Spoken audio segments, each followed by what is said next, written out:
Saber, entender, compreender, conhecer, descobrir, ouvir. Bandeirantes acontece.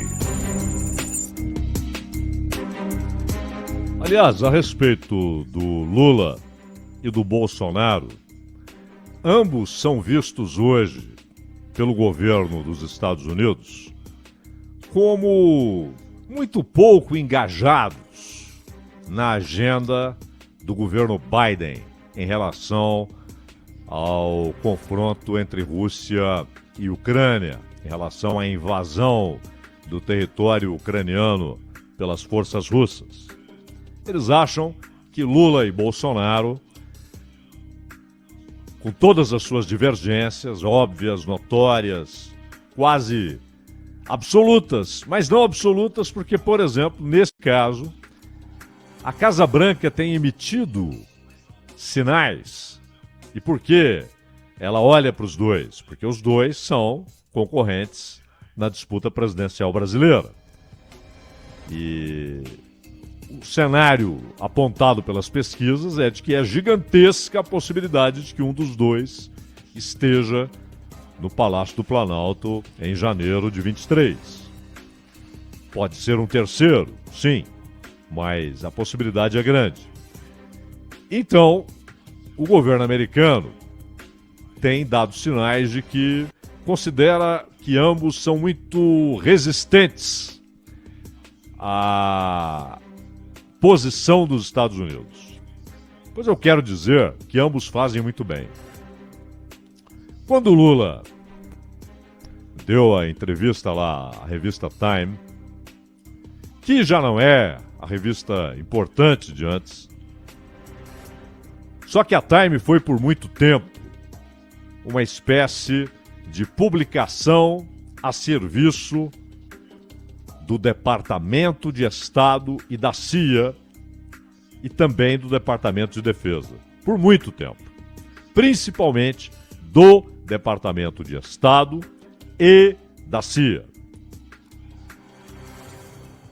A Time foi por muito tempo isso. Mas claro, com muito dinheiro, com prestígio internacional, etc. Mas nunca passou disso. E hoje tem a mesma agenda de antes, porém sem a relevância de antes. Mas não importa. Não importa. É uma revista que é disputada. A capa é disputada. Estar naquela capa ainda é um sinônimo de prestígio. Ainda é uma indicação de prestígio. E na entrevista, o Lula falou aquelas coisas sobre o Zelensky. Notem que ele condenou a invasão. Ele condenou a invasão.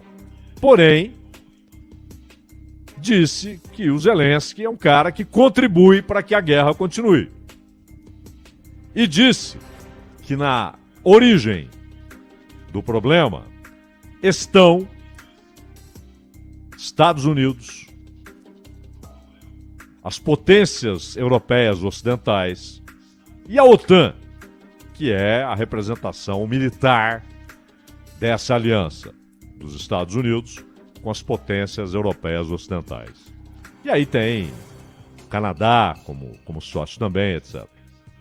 O Atlântico Norte, né? O rico Atlântico Norte. Pois ele está absolutamente correto em condenar a invasão por causa das decorrências civis, a destruição, a morte. Já morreram cerca de 250 crianças por causa da guerra em solo ucraniano. Mais de 5 milhões de ucranianos deixaram o país.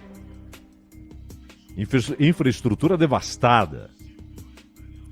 Então, corretamente condenou a guerra. Porém, não tratou Zelensky como o herói da causa, mas como alguém que está alimentando o conflito.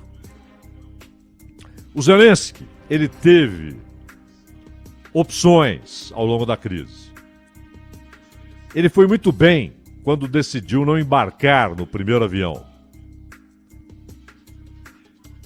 porque lhe foi oferecida a ajuda para que ele deixasse a Ucrânia. A França e os Estados Unidos, buscamos você. A ideia não era que ele renunciasse, mas que ele fosse colocado ali como uma espécie de repetição de De Gaulle, né? Um governo no exílio, etc.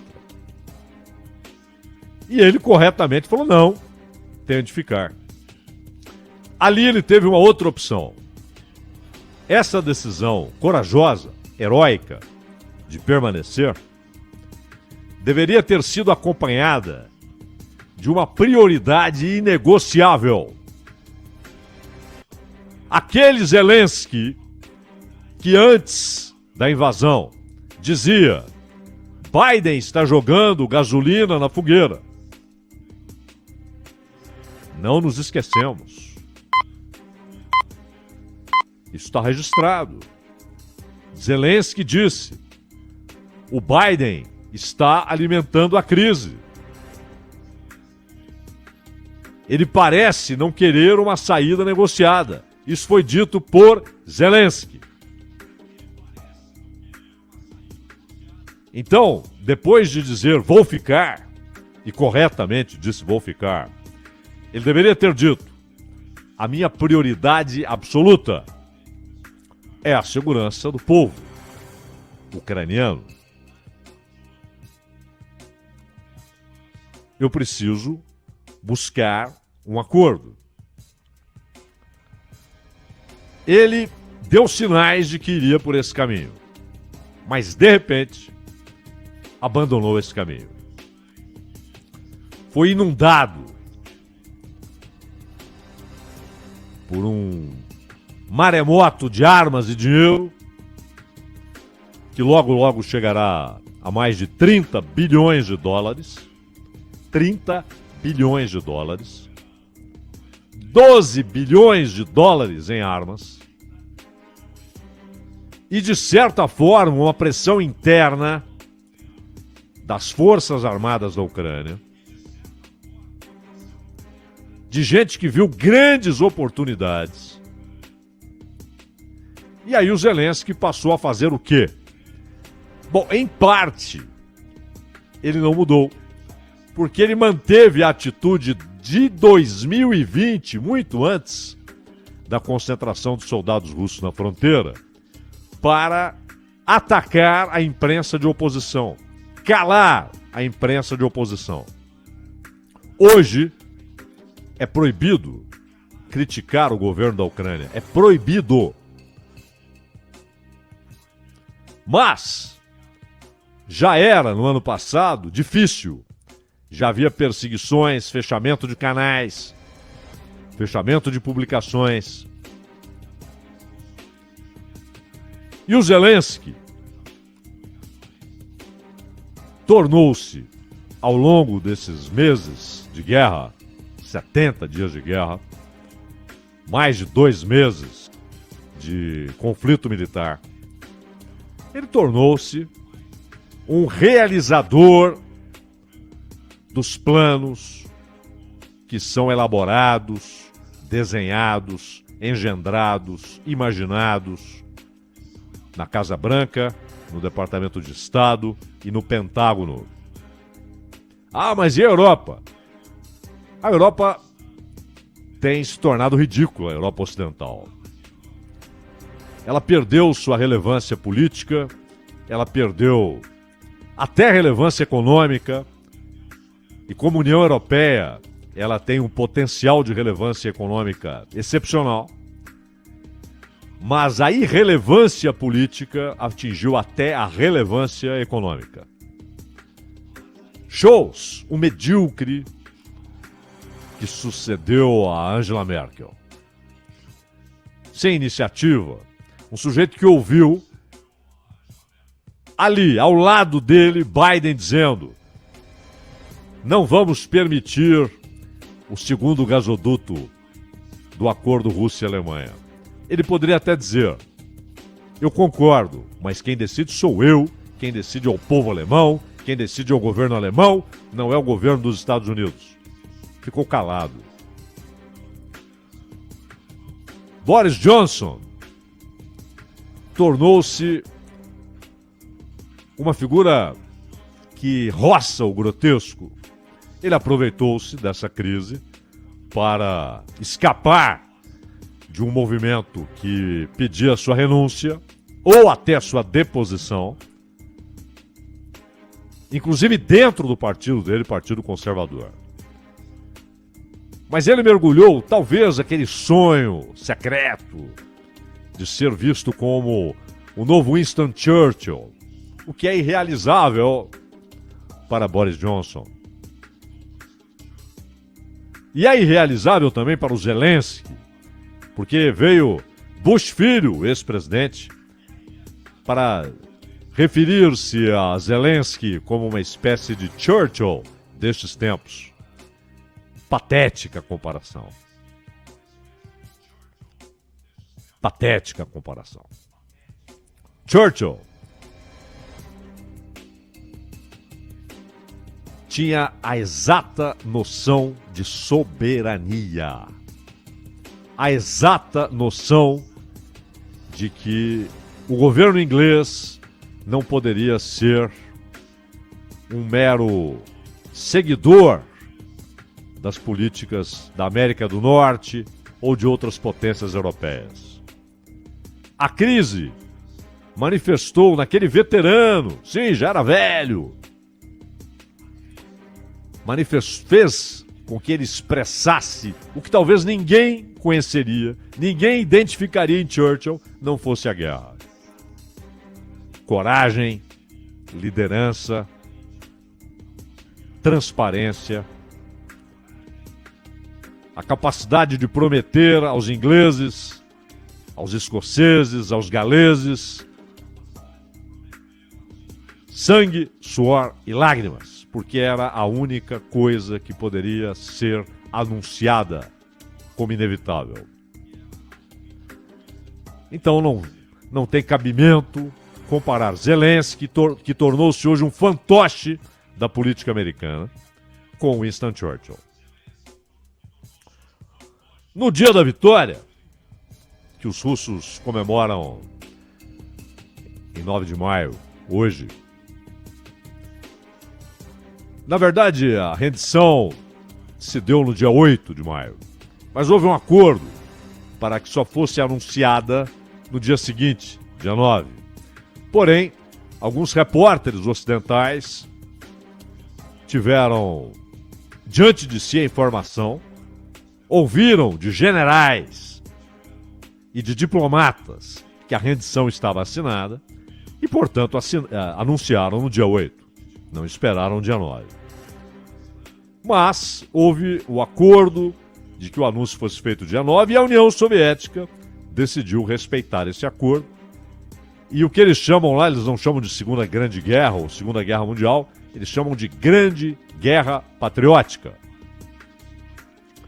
Porque a União Soviética foi invadida pelas poderosas forças nazistas. O Reino Unido, heroicamente, não foi invadido. Não houve botas de batalhões nazistas em solo inglês, escocês, galês. A condição geográfica insular ajudou em boa medida. França tomada, Holanda tomada. A Europa rendida, mas o Reino Unido resistiu bravamente. Isso depois de comportar-se de maneira pusilânime no Acordo de Munique, que praticamente disse para o Hitler: vá em frente, só não entre na Polônia, mas fique à vontade, a Tchecoslováquia é sua, não só os Sudetos, vá em frente. Mas não entre na Polônia. Ele entrou. Óbvio que entraria. Foi quando Churchill, aliás, que ainda não era primeiro-ministro, é claro, e disse, em outras palavras, olha, eles entregaram a honra para terem paz. Não terão nenhuma coisa nem outra. E foi o que aconteceu. E ele restaurou essa honra. Depois que a França e a Inglaterra curvaram-se diante de Hitler.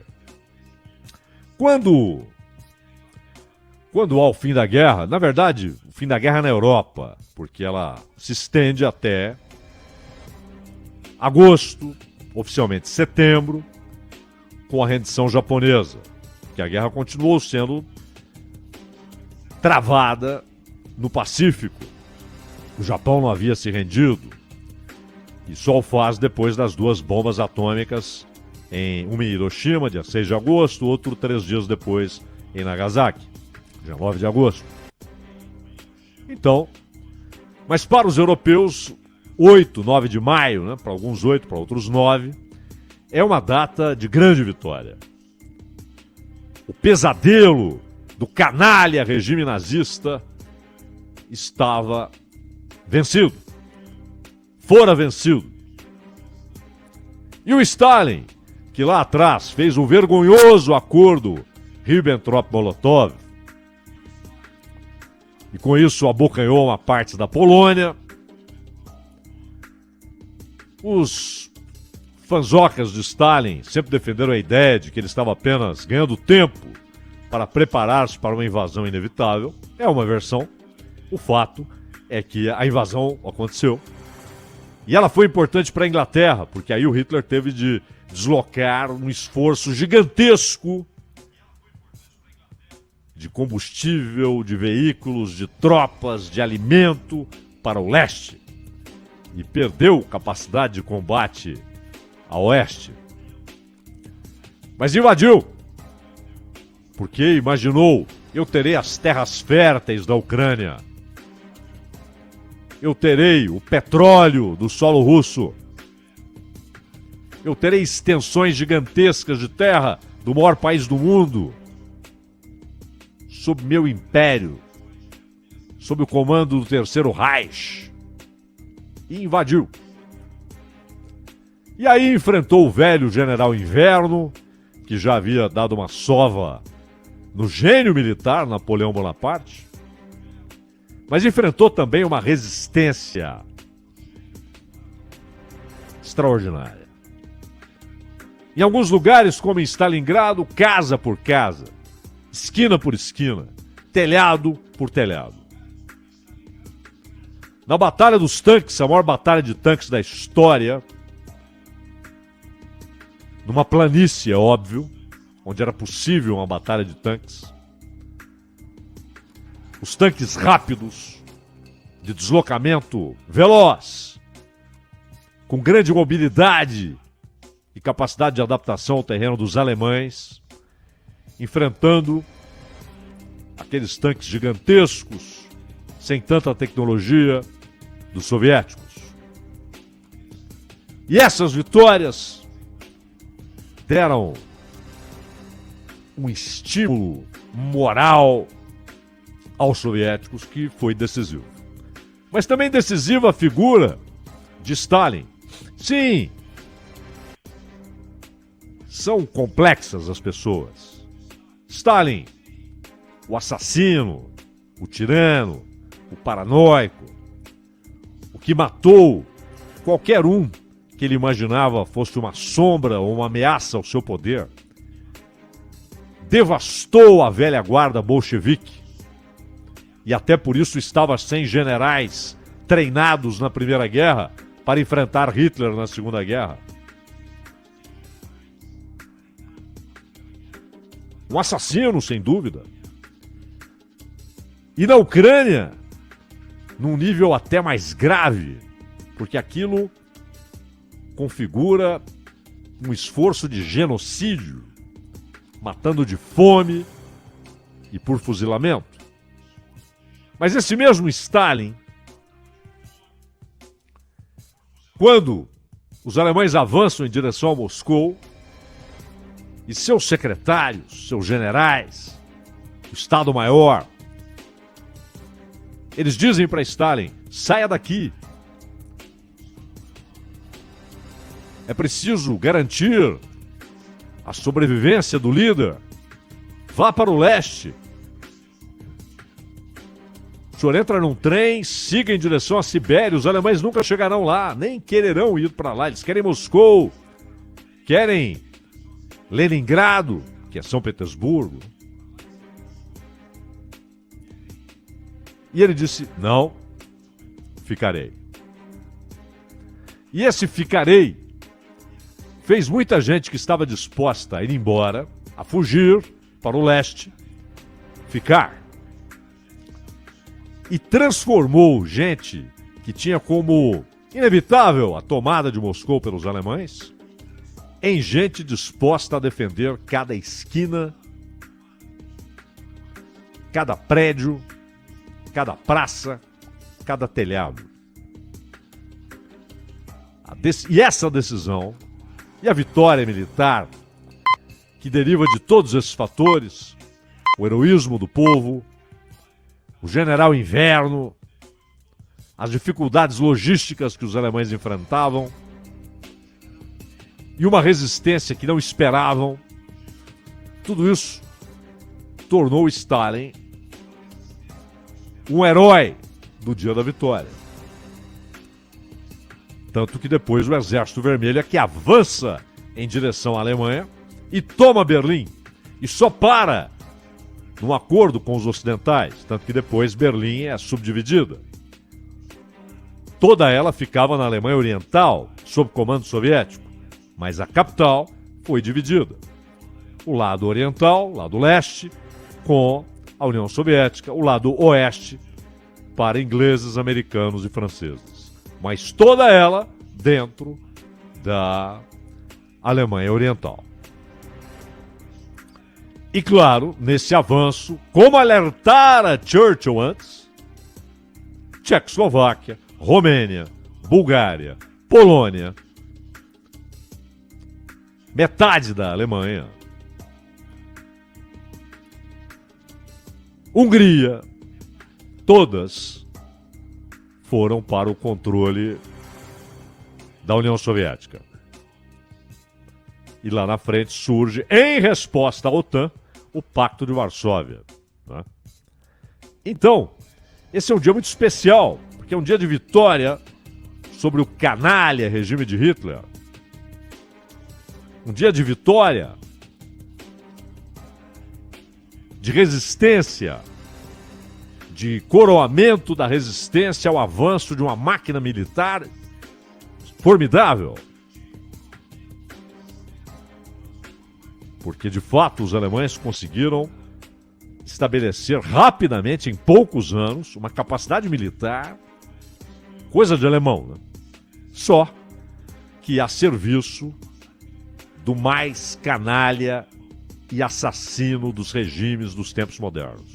O mais assassino não porque tenha matado mais do que Mao, ou mais do que Stalin, ou proporcionalmente mais do que Pol Pot, não. Mas o mais assassino porque matar era uma das colunas do nazismo. Matar não era um efeito colateral das ações do Estado ditatorial. Era parte do conceito do regime. Era preciso exterminar judeus, ciganos, dissidentes, deficientes, crianças. Mataram bebês. Matar era parte do conceito do Reich, o mais canalha dos regimes dos tempos modernos. Porque outros houve ao longo da história com um perfil muito parecido, e haverá outros. Haverá outros. Então, o Zelensky até manifestou-se hoje, sempre na contradição permanente de Rússia e Ucrânia, dizendo: a Rússia não tomará para si esse dia também é nosso e tal. Isso faz parte da retórica que Zelensky domina muito bem. Mas é preciso que ele explique por que o governo que ele preside sustenta batalhões nazistas, sustenta militarmente e com estrutura de Estado, faz ser um braço do Estado, no caso do Ministério do Interior, o Batalhão Azov. Encerrada a guerra, em algum momento ela terminará, que tipo de domínio esses caras terão no território ucraniano? Sobre o povo ucraniano? Sobre os judeus ucranianos?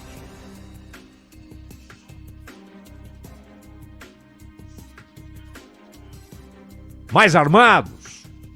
Com mais poder? Ou não? Pode ser que ao fim da guerra estejam dizimados. Então, a Segunda Guerra convida a muitas perguntas a respeito do que ocorre hoje. No dia em que os judeus de todo o mundo relembram o sofrimento que passaram sob o nazismo, o dia da memória, o dia da lembrança, Biden manifestou-se. E alguns jornalistas americanos, os poucos que ainda ousam discordar do discurso que se pretende único, do pensamento que se pretende único e que está dizimando a democracia nos Estados Unidos. Sim, nos Estados Unidos. Mas alguns poucos jornalistas perguntaram: Biden está fazendo referências ao Holocausto, à ação nefasta, assassina, canalha, covarde dos nazistas? Por que então ele arma o único grupo de fato nazista, que são esses batalhões? Porque, claro, há nazistas no mundo inteiro, neonazistas, como dizem. Nazista é nazista. Mas armados, com poderio militar,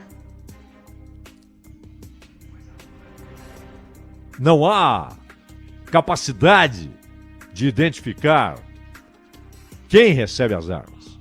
Para onde vão as armas? Ela vai para o armamento. O armamento vai para quem pode lutar, consegue lutar, está em capacidade de lutar, está em regiões de luta. Chegou em terreno de guerra, um abraço.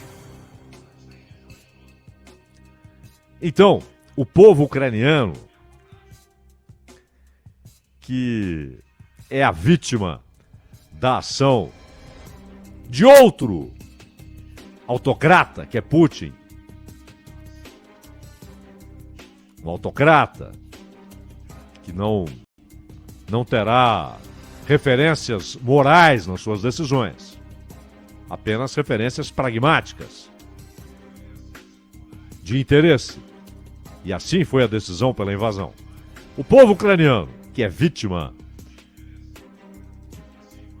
que conta mortos, que se exila, que foge, que perde tudo, olha hoje ao redor e só vê gente dizendo: continuemos a guerra, continuemos a guerra.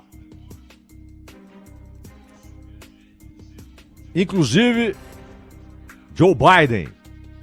Não, principalmente Joe Biden, que fez a decisão inicial de Zelensky desaparecer, fez o presidente ucraniano curvar-se ante o domínio que os Estados Unidos estabeleceram com dinheiro e com armas. As 8 grandes produtoras de armas nos Estados Unidos estão rindo à toa, estão ganhando dinheiro como nunca. Porque as armas que vão para a Ucrânia não são pagas pelos ucranianos, são pagas pelo povo dos Estados Unidos. Eles não vão dar armas para a Ucrânia. O negócio deles é vendê-las. não irão doá-las. Alguém paga. Para eles tanto faz, se é o povo da Ucrânia, se é o povo dos Estados Unidos. E paralelamente, a ideia de confronto longo, sim, prolongado, e que vai se estender, essa é a ideia de Biden, essa é a ideia de Blinken, essa é a ideia de Austin. Os outros seguem, né? Está fazendo com que Romênia, Polônia, República Tcheca, Bulgária, Estônia, Letônia, Lituânia, Suécia, Finlândia batam as portas dessas empresas. Queremos armas. As empresas dizem então para o governo americano: só posso vendê-las se o Estado autorizar. E a Casa Branca responde: é uma situação única. Há um perigo permanente e crescente. Podem vender. Podem vender. É aquilo que esse sim, herói de guerra, não é como o senhor Biden, que nunca deu um tiro, mas Eisenhower dizia: é o complexo industrial militar. Tomou o poder. Então, e há outras tantas coisas, né? Que não é tempo agora, nem há para discuti-las, mas que já falamos aqui a respeito, em algum momento voltaremos a falar. A ação política dos Estados Unidos em 2014, a derrubada do governo ucraniano, a ação da CIA, os laboratórios dirigidos pelo Pentágono, a entrega de armas pesadas desde março de 2021, ano passado, desde março de 2021. As coisas se encaixam. E claro, Putin tem a culpa decisiva. Ele diz que foi uma ação de prevenção. A defesa do leste e dos russos que moram no leste da Ucrânia. E aí, para encerrarmos, Donetsk e Lugansk foram reconhecidas pela Rússia como países independentes, repúblicas, e com acordos de defesa.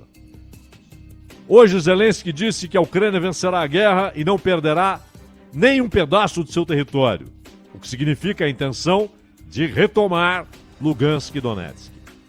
Só que agora a Rússia tem, em acordo formal, a obrigação de defender militarmente essas regiões.